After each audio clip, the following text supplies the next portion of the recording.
From LinkedIn News, I'm Leah Smart, host of Everyday Better, an award-winning podcast dedicated to personal development. Join me every week for captivating stories and research to find more fulfillment in your work and personal life. Listen to Everyday Better on the LinkedIn Podcast Network, Apple Podcasts, or wherever you get your podcasts.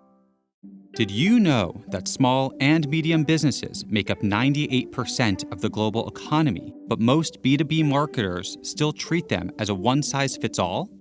LinkedIn's Meet the SMB report reveals why that's a missed opportunity and how you can reach these fast-moving decision makers effectively. Learn more at linkedin.com/meet-the-SMB. Hello, my friend, and welcome to another exciting episode of Negotiate Anything. Thanks for joining us today. With over 10 million downloads and listeners from more than 180 different countries, it's dedicated listeners just like you who have made Negotiate Anything the #1 negotiation podcast in the world. I'm your host, Kwame Christian. I'm a business lawyer, mediator, author, and the proud CEO of the American Negotiation Institute. Now, before we get into today's insightful conversation, I have a golden opportunity for those of you who recognize the power of negotiation in your professional lives. Have you ever found yourself wishing that you could navigate those high-stakes conversations with more confidence? Or perhaps you're looking to empower your team with the art of persuasion and conflict resolution. At the American Negotiation Institute, we've crafted specialized keynotes and workshops tailored for those very needs. We've transformed the negotiation skills of professionals worldwide, and we're eager to do the same for you. We believe the best things in life are on the other side of difficult conversations, and our goal is to help you improve your lives and the lives of those around you, one difficult conversation at a time. Don't let another challenging conversation leave you second guessing. Click the link in the description to discover how we can help you find confidence in conflict, negotiate better deals, and have stronger relationships. Because in the world of business, every conversation counts. And now, without further ado, let's jump into the interview. Greg, thanks for joining us today. Thank you so much, Kwame. I'm excited to be here. Yes, we are excited to have you, my friend. So how about you get us started by telling us a little bit about yourself and what you do? Perfect. So my name is Greg Scott. I'm the co-director of the Ralph and Luci Schey Sales Center here at Ohio University. We're an undergraduate sales program, the largest in the country in terms of selective sales programs, with about 600 undergraduate students all learning skills in sales. Our goal and mission really is to help undergraduates at Ohio University gain a skill set that is very, very marketable and ultimately find jobs. We have 100% job placement of our senior class by time of graduation. Wow. Okay, so Greg, how do you get better if you're at 100%? That's incredible. There's always people that need it. At the end of the day, the beautiful thing about a university is every 4 or so years, if you do your job right 4 years, you've got a whole nother group of people coming into the university. So we've been around since 1997. We were one of the really first 3 university sales programs in the country. And so what we've really figured out over our basically 25 years of history is how do you scale sales education? And also, honestly, how do you make sales and really an interesting opportunity for an 18, 19, 20, 21-year-old and get them interested to actually learn the skill set and the tools to ultimately, hopefully better themselves and the world around them. This is great. And now, I want to give you an opportunity to sell us all on sales. Okay. And so when you think about sales as a skill, not just for people who want to actually go into sales and they see themselves having a career in sales going down the road, but people who their job title might not include sales, but they have to sell every day. So sell us on the importance of sales skills.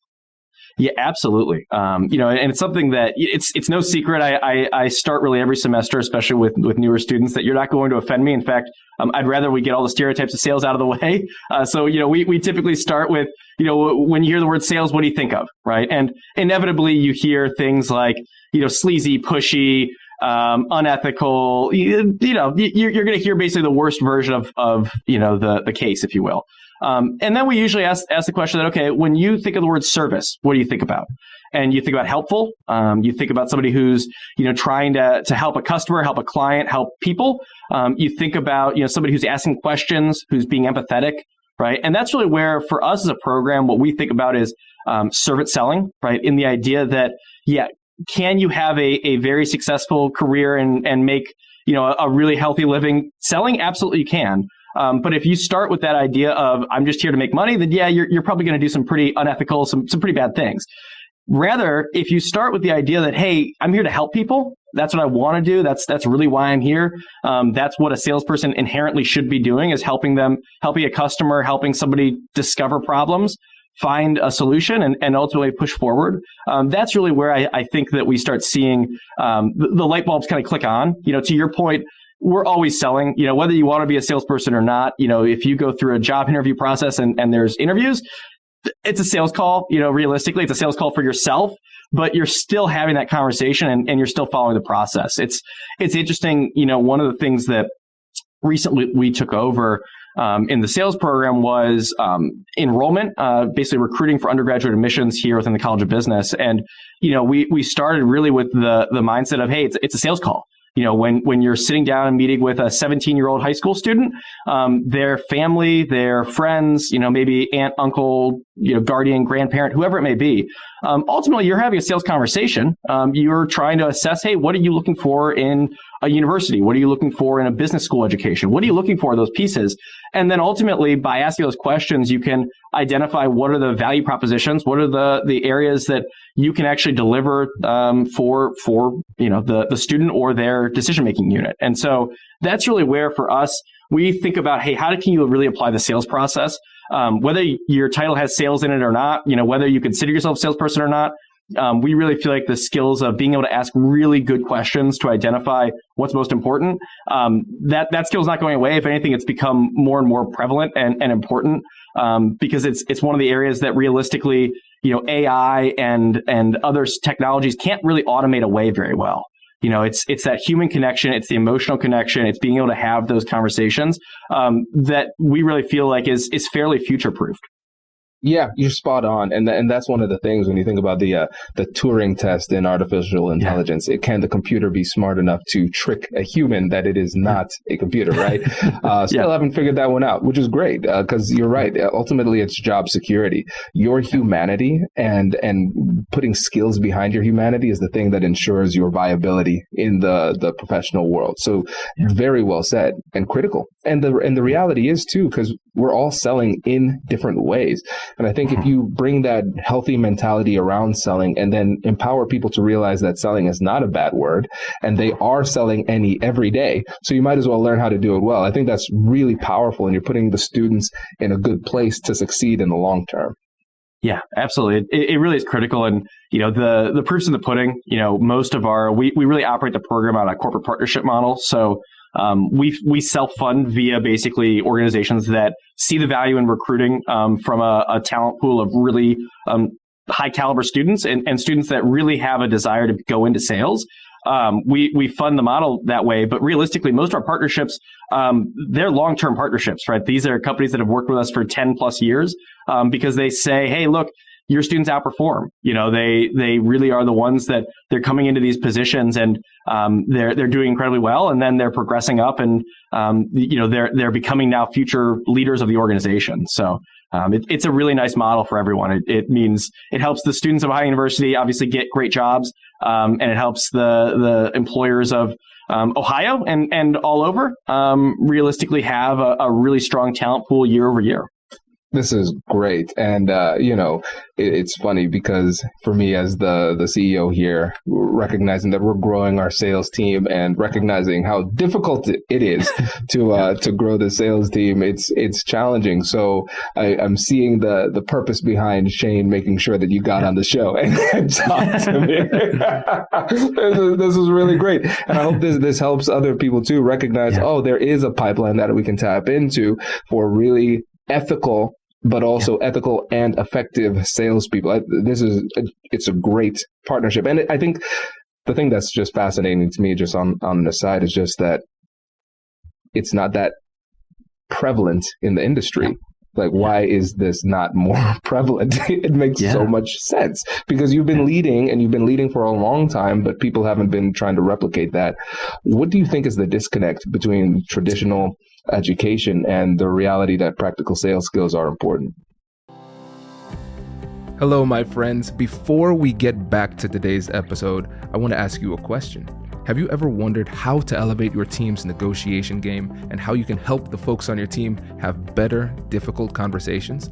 At the American Negotiation Institute, we offer transformative keynotes and workshops tailored to empower professionals with top-tier negotiation and conflict resolution skills. Whether it's a keynote for your next event or hands-on training for your team, we've got you covered. Don't just negotiate. Master the art with the American Negotiation Institute. Click the link in the description to find out more. Elevate, negotiate, and succeed. Small and medium businesses don't have time to waste, and neither do marketers trying to reach them. On LinkedIn, more SMB decision makers are actively looking for new solutions to help them grow, whether it's software or financial services. Our Meet the SMB report breaks down how these businesses buy and what really influences their choices. Learn more at linkedin.com/meet-the-SMB. That's linkedin.com/meet-the-SMB. Yeah, you're spot on, Kwame, in the sense that I think the higher education industry as a whole really, it's been behind, especially within the sales space. If you look at the broader landscape, depending on how you measure it, there's about 4,000 institutions of higher education in the U.S. Those are, groups that basically degree grants. Of those, there's only 250 that really have any degree of sales curriculum. I'm talking even just a class or two classes, let alone, a full-on program. The numbers of even the 200 or so, if you look at kind of a multi-class program where it's a certificate model or a minor or a major, all of those programs, it's fewer than 100, realistically. And so from that standpoint, there's definitely a major mismatch in terms of the marketplace when you consider about 50% of all college grads will start in sales or a selling related career. And so, there's a lot of institutions that, candidly, they are behind in that sense. We're seeing more shifts happen, and I think that's healthy and good. I think honestly what's happening is the consumer of higher education, right? So your traditional higher ed, customer is a 17, 18-year-old, give or take. They're becoming more educated, I think, in the sense that they're becoming a more educated consumer of the service itself. It used to be where, how did you actually, quote unquote, buy higher education? You looked at a booklet, maybe you talked to a guidance counselor, and, maybe you toured the campus and that's about it. Now, you can actually really connect on a much deeper level. You can reach out to people on social media and see the campus, get their opinions of it. You can get a much deeper view. And I think, programs like ours that really provide a jumping off point for a career that is a high earning career, it definitely is attractive. Now, one of the reasons why we're seeing the challenges, honestly, in the marketplace is, it's hard to find people that want to teach sales. In all honesty, there's really a mismatch in terms of, your two sources of talent. If you're a really good salesperson, chances are you're making a pretty good living. And while higher education, I love it, is great, you sometimes aren't necessarily making the same degree of earning that you could make out there selling. So, your more practitioner professor is harder to find. Now, on the flip side, you have what are called tenure track professors. So typically that's kind of like a PhD or somebody with a terminal degree. Those folks, there are certainly PhDs in typically marketing strategy that have sales focused. There just aren't that many of them. And honestly, there's only a few campuses in the country that you could actually get a PhD with a sales marketing focus that is that attractive. And so, you have kind of this issue of, even if a university is forward thinking and wants to, I would say shift away from maybe the more pure liberal arts focus towards a more practical skill set focus, or at least add that on. It's hard to find people to actually teach that in a way that is effective, and honestly in a way that connects and attracts students to the program. That makes a lot of sense. And I can see the challenges, but also I can see the opportunities for the people who can manage to do it well. Like you and your program, you've managed to do it well and you've taken advantage of that. So it's really impressive.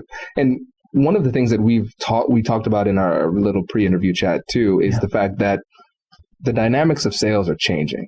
And so what may have worked 5-10 years ago, it's not working the same way now. So can you tell us a bit more about those changes? Absolutely. Yeah. I think when you really look at the broader sales landscape, you're seeing consultative sales approaches, relationship-based sales approaches, really, becoming the go-to or the king. Ultimately what we're really seeing is if it was able to be automated, it probably was automated away, and that's really where you started seeing, your more transactional sales, approaches or industries, realistically don't have nearly the same degree of demand of salespeople they would traditionally have, right? Realistically, kind of the order taker, if you will, is going away because it's just inefficient. Paying somebody to sit, and wait for a phone call to place an order is, not necessarily that efficient when you can, set up a Shopify for $100 a month and you have a really nice website and, you're good.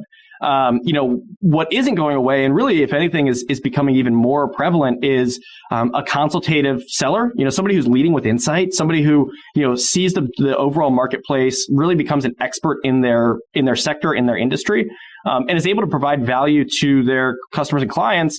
In ways that aren't just what the product itself is even focused in on, but in ways that, are truly kind of a business advisor or a trusted advisor. What we've really seen, and I think that's really the culmination of why, for some of the audience that knows the Challenger sale, that book came out but now it's close to 10 years old. And I think the area that we've seen really take off in that book is the idea of insight selling. So the idea of, you don't just go to your customer client with this idea of, hey, here's what I have. What do you want to buy? Right? You really go with the idea of, we're going to do market research. We're going to look for ways that we can provide value to you. Maybe not even just with the product or service, but tangential to it, right? I think that you're starting to see even industries that have traditionally been commodity-based industries shifting much more towards, are there additional services that we could offer, right? There's this concept of servitization within marketing. So the idea of, and you're seeing it in a bunch of the more even traditional manufacturing industries, selling basically add-on services, added-on data services into their actual core product. I think about like a Rolls-Royce engine for planes. They're now selling major data packages along with the engines themselves. And that really comes out of the fact of, hey, we want to protect our lead, but it's not just on the product side. It's on, hey, what else can we actually help provide our customers with? So that's really one area where I think we're seeing more and more of that demand of really organizations that hire salespeople that can ask great questions and can actually listen to the answers to those great questions and use those answers to help ultimately everyone involved in the sales process. Yeah, that's incredible. And it really helps to identify why it's so important to stay up on your training, whether it's sales or negotiations, because things change. We're living in a dynamic world, but a lot of our education is static. So most people are either undereducated or completely uneducated when it comes to their specific field. So we just happen upon a career in sales or happen upon a career in procurement, and then now it's like, oh, I'm negotiating or selling for a living. Never got training, but I'll learn on the fly. That's good enough, right? That's what you want the pilot to say too. It's like,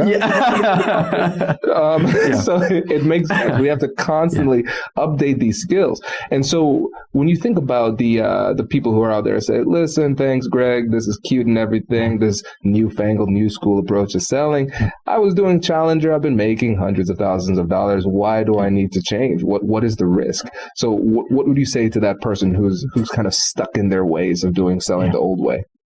Yeah, I think there's really that idea of, we have choices, right? Really, at any given time, you have an inflection point. You have the opportunity to say, hey, do you want to stay the status quo or do you want to make a change? And if you stay the status quo, ultimately what we know is you're not really staying the status quo. You're actually declining relative to the people who say take an alternative path.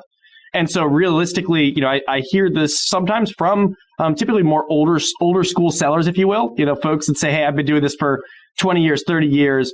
I don't need to change. Somebody else needs to change, right? I hear that a lot from especially managers, leaders, as they were recruiting, especially millennials. I'm a millennial myself, but, I would hear a lot of, these millennials need to understand, that the world isn't like how they think it is, and they need to adapt to us and make those changes. And, certainly there's a kernel of truth there as well. I'm not going to completely discount the critique, but I also really have heard a lot around, look, the younger workforces, they want different things, and in some cases, in all honesty, it's to the company's benefit of what they want, but it does require the idea of you will have to make some changes. I really think about it as, if you want to take the status quo approach, then you're declining, because someone else is out there and they are making changes. It's the same idea of when you think about kind of the postmortems of these giant corporations, these S&P 500 companies that ultimately they wake up one day and it's like this startup has eaten their lunch. And they're like, oh, woe is me. How could this possibly happen? It's like, well, it didn't happen overnight, honestly. It happened off of a bunch of small decisions, a bunch of small choices around, we don't want to adapt. We don't want to change. We don't want to continuously improve. And that's really where I think that, honestly, to some extent, a lot of, to our earlier point, a lot of the institutions of higher education have taken more of the status quo approach.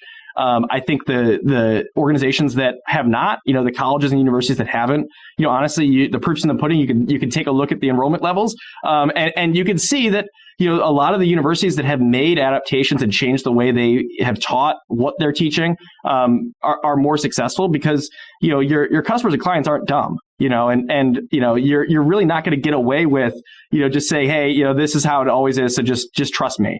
I think that's a big area where, for us, we're seeing more and more of that idea of, dividends because we made changes and made choices a few years ago, and the program just continues to grow because of those choices. Yeah, that's great. I think that's a fantastic answer, because you're right. Everything changes. And if you're just staying stagnant, you are slipping behind.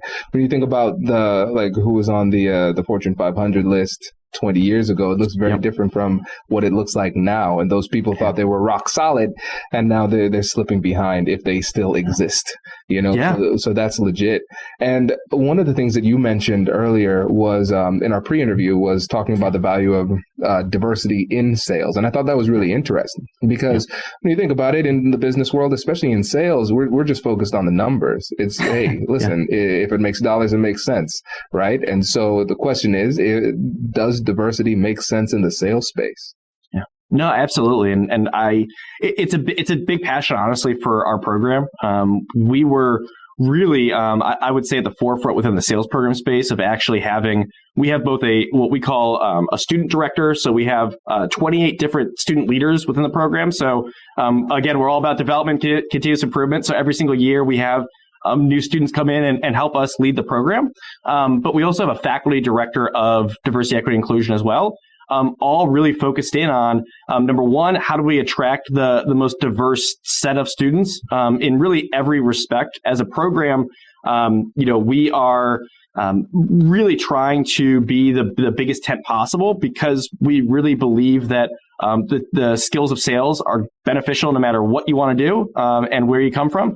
But moreover, to your point, absolutely the dollars and cents matter. And, I think that's something where, for a lot of organizations, the reason to do diversity, equity, inclusion, sure, it's absolutely the right thing to do. Don't get me wrong. But also it's the right thing to do from the bottom line. I think that's an area that, to some extent, I think that the moral stance, right, trying to take a moral stance around diversity, equity, inclusion, it's a tougher battle.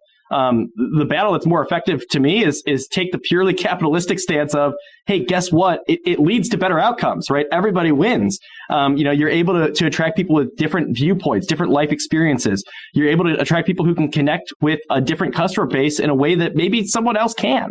And that's really an area where, for us, our approach is very much on the ground recruiting for our students. We have to recruit every single student that comes to our program. And so, we have basically what we call ambassadors to every different multicultural organization here on our campus. We're connecting with our LGBT center. We're connecting with all of the other multicultural fraternities that we have, as well as some of the other student unions.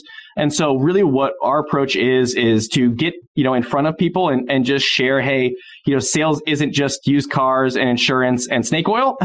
There's a heck of a lot more behind it. And that's really what we really try to focus in on. Yeah, I think that's brilliant. And I agree with your approach of using the capitalistic type of persuasive model. And I know there are going to be some people saying, ugh, that sounds icky. I don't like that. We should just do it because it's the right thing to do. Well, we're not trying to convince you because you've already been convinced. That's not an issue. But a lot of people, it really just simply comes down to, I'm trying to run a business. I need to meet my numbers. Does this help me meet my numbers? Oh, Greg, it does? Tell me more. And now they realize, yes, now I'm an advocate for diversity because it lines my pockets. It might not be like the best, like it might not feel like the best way of persuading, but when I think about it, for me as a lawyer, my clients pay me to get the job done, right? and when you think about when our goal as advocates and allies and everything, we want people to really adopt these methodologies because yes, it's the right thing to do, but also we realize there's a path to persuasion that's tied to profit too. And when you look at the research as well, if you do these programs the right way, you are really supercharging the work that you're doing because different people can connect in different ways. The more different viewpoints that we can adopt, the fewer blind spots we have, which will increase our ability to make better deals, make more sales, those type of things. So I really appreciate you sharing that. Yeah, no, I couldn't agree more. I absolutely couldn't agree more. Yeah, so this is great. So when you think about the next steps for the program and the fact that you're constantly trying to improve and doing a great job of it, what do you think the next iteration of the program in sales looks like? Yeah, it's a great question and something that I honestly, it excites me to wake up every day because, I see a lot of opportunity all over. I think honestly, the interesting thing about COVID in particular, it really challenged us to think about, hey, how can we deliver education? Very quickly into our full switch to virtual, that was like fall of 2020. We basically completely converted one of our conference rooms into basically a multi-camera studio. And that's how we taught our virtual classes, was with, the kind of nice cameras, sound equipment. We had lower thirds. We had graphics all over the screen. We did a lot to really try to challenge how do you teach even online and virtually. And the interesting thing is now that we're back in person, some of those tools we've actually now brought into the classroom in a way that we never thought we really would have. I think on the other side of that, we're still looking at, hey, we learned this competency of virtual education. We learned the competency of how do you engage students virtually. And so we're actually starting to look at how do you bring some of those pieces back into what was a traditional residential in-person experience here at Ohio University. I think one of the big areas for us is we're continuing to scale. Our College of Business has hit back-to-back years of record enrollment. In part, I think, honestly, because students see the value. I'll take a little bit of credit in the sense that the sales program took over our recruiting process for the last 2 years or so. And so we basically literally put in a sales process for recruitment. But really, moreover, the interesting part about it is that, because we have back-to-back years of record enrollment, we really have an opportunity here to teach more students than ever before. And that's an area that every single, I'd say, day now, we're challenging ourselves as to how do we reach the broadest audience? How do we provide the most value to every single student on our campus? I love this. Greg, this is fantastic. And so for the listeners who want to connect with you, learn more, maybe join the program, what's the best way for them to make that happen? Absolutely. So I'm on LinkedIn is probably our absolute best way. If you search the Ralph and Luci Schey Sales Center or my name, Greg Scott, we are pretty active posters, I would say, in terms of getting content up there. Our other handles are at Schey Sales. So Schey is SCHEY and then sales. That's on Instagram, TikTok. You could actually see me doing a series called Resume Rips that I do to try to help our undergrad students perform and get better resumes. That's a fun one for us. And then we are also, obviously, if you search Ohio University Sales Center, we'll come up there as well. Oh, Greg, I was disappointed. I thought you were going to do some sales-related dancing on TikTok. That's what I was looking for, man. Not yet. I'm not there yet, although I think every semester the students want me to. So we're getting closer and closer to it. That's awesome. That is awesome. Well, listen, Greg, really appreciate it, my friend. Thanks for joining us. Thank you, Kwame. Congratulations! You've just joined an elite club. By listening to a full episode, you're now officially on the Negotiate Anything team. So welcome aboard. What most team members do is they subscribe to the podcast because that allows them to automatically get the latest episodes of the show. The best things in life lie on the other side of difficult conversations.